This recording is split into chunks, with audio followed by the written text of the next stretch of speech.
cercada por dunas, no município de Areia Branca, na Costa Branca, Potiguar. Então, prontamente a gente reuniu a equipe, informou o diretor, debateu as condições, que é uma operação que não é simples de realizar, montou a equipe e no limite do tempo a gente conseguiu decolar e dar o suporte ao bombeiro e ao SAMU que estava no local.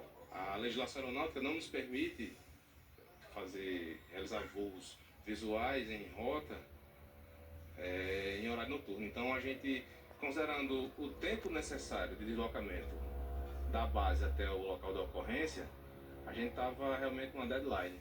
A aeronave saiu da base aérea de Natal às 4 horas e 45 minutos da tarde. O deslocamento até o município de Areia Branca levou aproximadamente 1 hora. O resgate totalizou 40 minutos. Eles precisavam correr contra o tempo, porque se a noite chegasse, não poderiam mais atuar.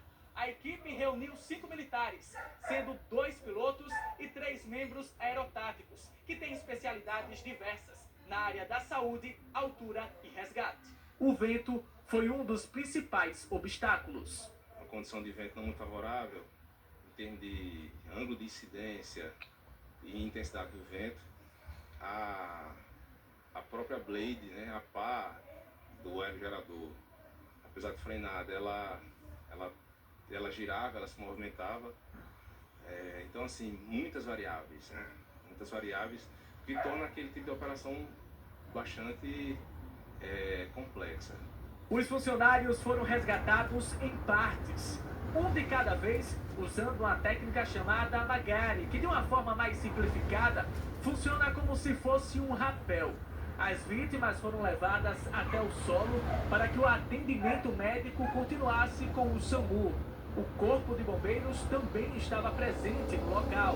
Os militares que atuaram na ocorrência afirmaram que não teria outra forma de retirar as vítimas em segurança se não fosse pelos ares. Precisou realizar algumas tentativas, né?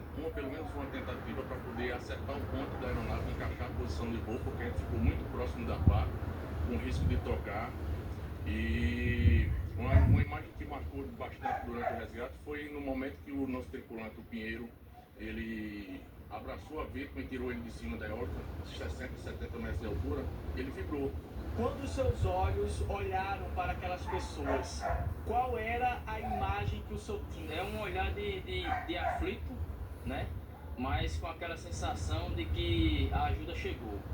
Ao tirar a primeira vítima, ele ainda estava sem entender, meio atordoado ali, mas o segundo que ficou para ser resgatado depois, né, vibrou quando ele saiu, então torceu, né? Então sabia que ali tudo ia dar certo, graças a Deus.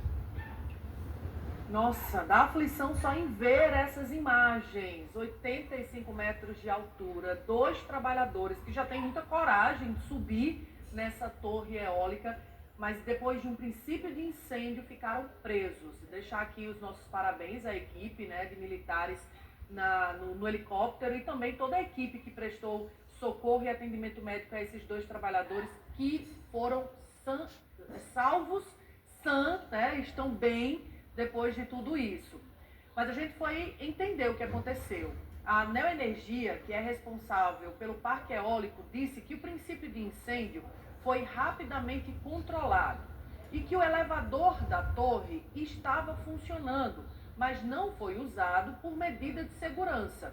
A nota diz ainda que os trabalhadores receberam os primeiros atendimentos pela equipe médica do SAMU, dá para ver inclusive, né, a ambulância aí no pé dessa torre, e na base dessa torre, e eles foram encaminhados ao hospital. Às 8 horas da noite de ontem, eles receberam alta e passam bem. A Neoenergia diz que está prestando apoio aos colaboradores e que aguarda a conclusão do relatório que deve apontar, né, as causas do acidente. Fica aí essas imagens de aflição, né, dá para entender, e o sentimento de dever cumprido desses militares. Olha, a Polícia Federal divulgou o resultado de uma operação contra fraudes bancárias aqui no Rio Grande do Norte e em mais 6 estados. O objetivo era desarticular esquemas criminosos de fraudes bancárias eletrônicos.